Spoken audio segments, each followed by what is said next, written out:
One of the good things about living in the Philippines is that people are generally happy. People think positively.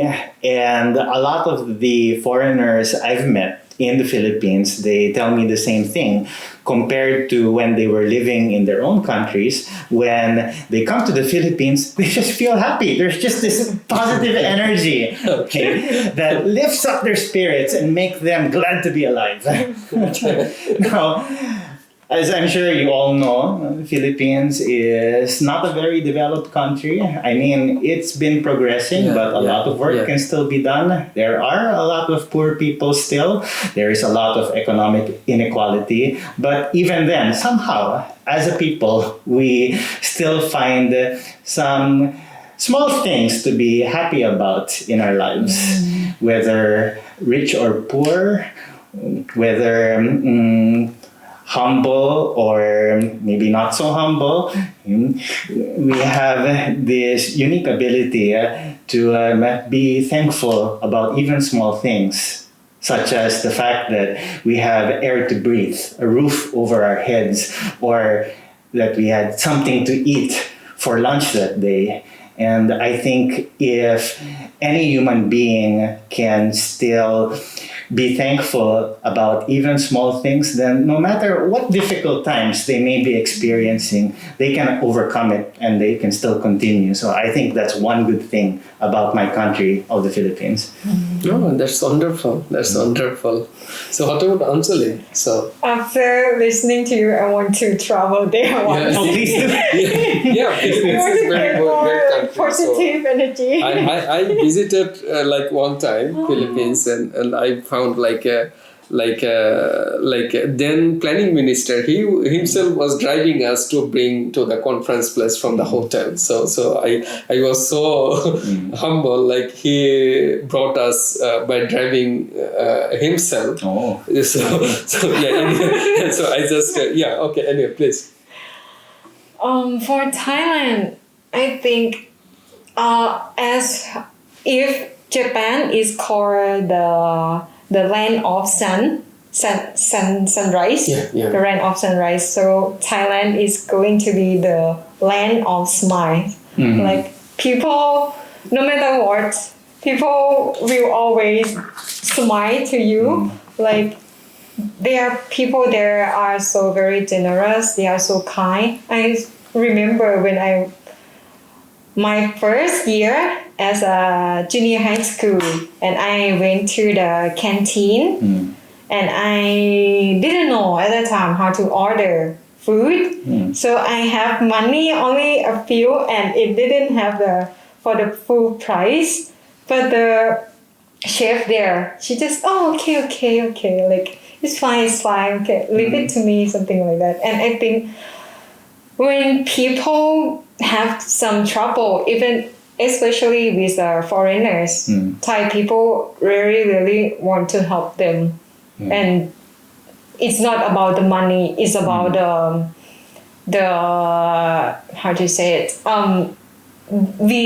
we see each people as a human being. So yeah, that's the good thing in my country, I think. Okay. Have you been to Thailand? Yeah, I visited Thailand as well. So in 2017, January, I visited there. So yeah, for a conference, and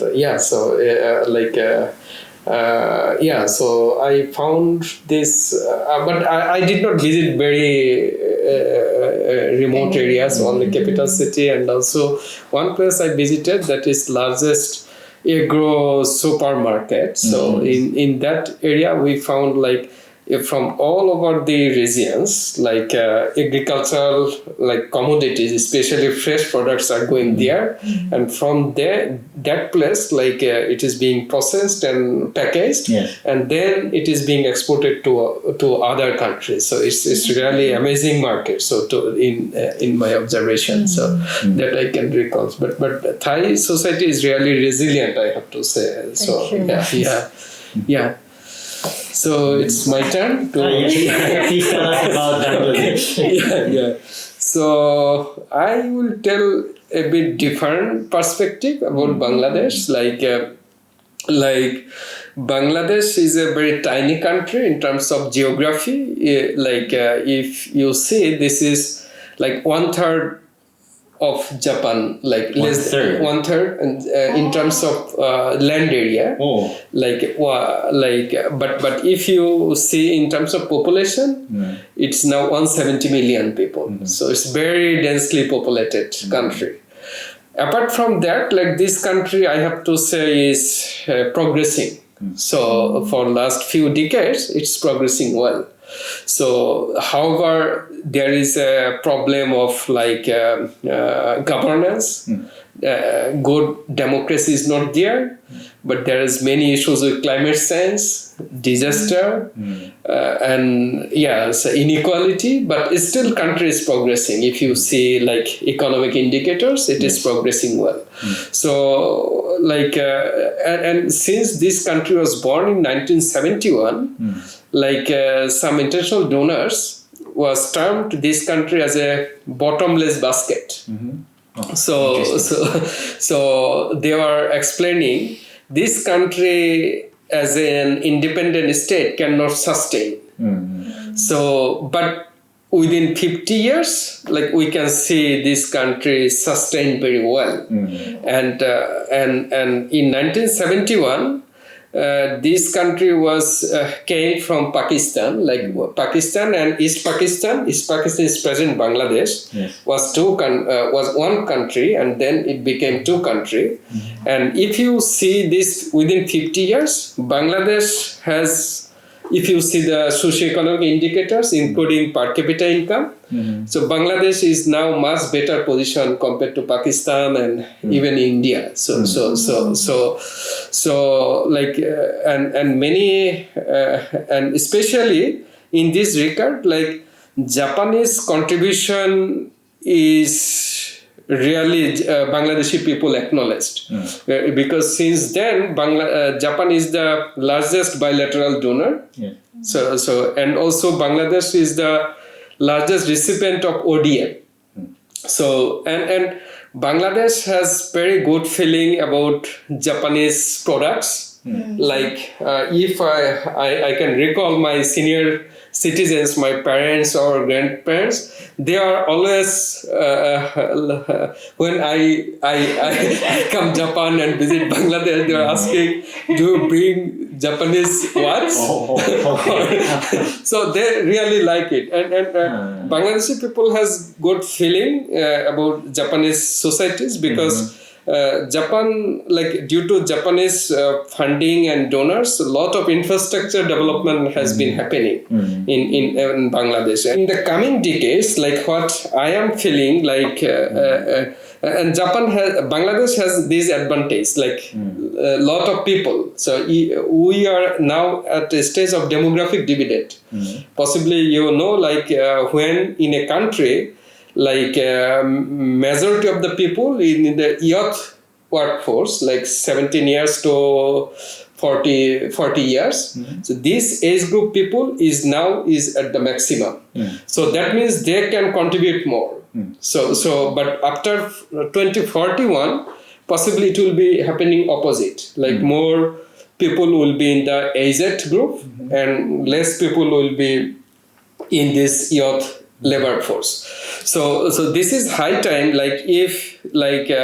Possibly country for Japan or other countries where they need more labor.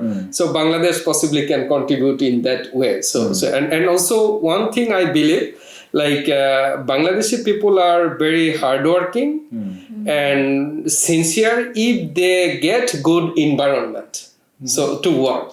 So within Bangladesh, you can see there are a number of companies has been developed in the private sector, and Bangladeshi people are working there very good.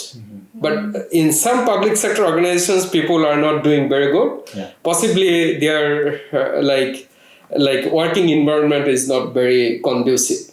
But in private sectors or international organizations or NGO, so usually people are working very good. And also I think our Bangladeshi laborers in other countries, for example, Middle East and some Southeast Asian countries, Malaysia, Singapore, they are doing very great jobs. So I think like so those things possibly Japanese society can think more. Already many Japanese companies are focusing Bangladesh, like to like whether they can do better business with Bangladeshi companies and so on. So this is I think one important message I like to highlight. So yeah. I think it's great that you bring up how Japan and Bangladesh have been helping each other, how Japan has been helping your country with their assistance in the form of ODA and other forms. In the same way, I think it's good to point out that Japan is also receiving benefit from their relationship with Bangladesh. Yeah. And certainly, this is called like relationship is not exploitative in nature. So relationship is mutually beneficial for both countries. So that is important message. Yeah. Well, certainly, Professor Marek, your being here and teaching Japanese students about the skills and knowledge that you have is a great thing. It's a great contribution. I hope I will try my best in the coming years to come, like whether we can develop something better for both countries, and also not only both countries, also for in the region, like in the Southeast Asian countries. Yeah.